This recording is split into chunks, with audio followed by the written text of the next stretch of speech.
Tapi untuk jadi jahat, bayar atau gratis? Ada yang gratis juga.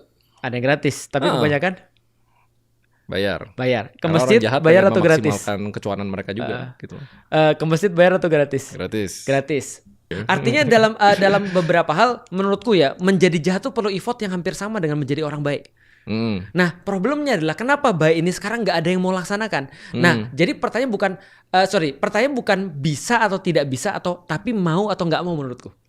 Jadi sekarang yang hilang dalam Islam adalah orang nggak mau untuk menjalankan Islam, bukan nggak bisa untuk menjalankan Islam, karena ada beda yang sangat jelas antara bisa dan mau. Ngerti? Tapi bukannya itu harusnya tugasnya Islam sendiri Untuk membuat mau. untuk bikin mereka mau. Nah, Maunya jadi lebih gampang gitu kan. itu dia. Konsep modernisasi agama kayak revisi-revisi Alkitab dan lain-lain kan tujuannya buat bikin orang lebih mau kan gitu. Betul, lebih mau. Nah, makanya di dalam Islam sebenarnya aku pernah ditanya dan aku jawab gini, modernisasi itu ada sampai pada suatu titik tertentu. Nah, tapi kalau dalam beberapa titik yang lain itu tidak bisa dimodernisasi. Contoh misalnya kayak gini ya, sholat itu pasti gerakannya akan sama. Benar. Yang kemudian dimodernisasi adalah tempat sholatnya.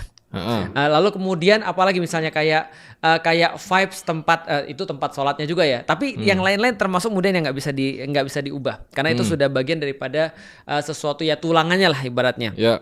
Nah, tapi kalau misalnya dia berkaitan dengan wasilah, atau wasilah itu apa ya? Sebentar. Tools. Nah, tools itu harus selalu berubah. Karena kalau tools nggak berubah itu berarti ada masalah di dalam agama itu. Nah, pertanyaannya adalah gini, contoh ya. Di masa Rasulullah SAW, dia ngeliat satu masyarakat yang rusak. Kemudian dia bawa Islam dan aturan-aturannya.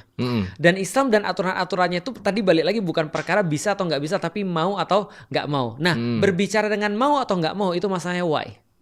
Dan inilah tugas daripada orang-orang kayak aku.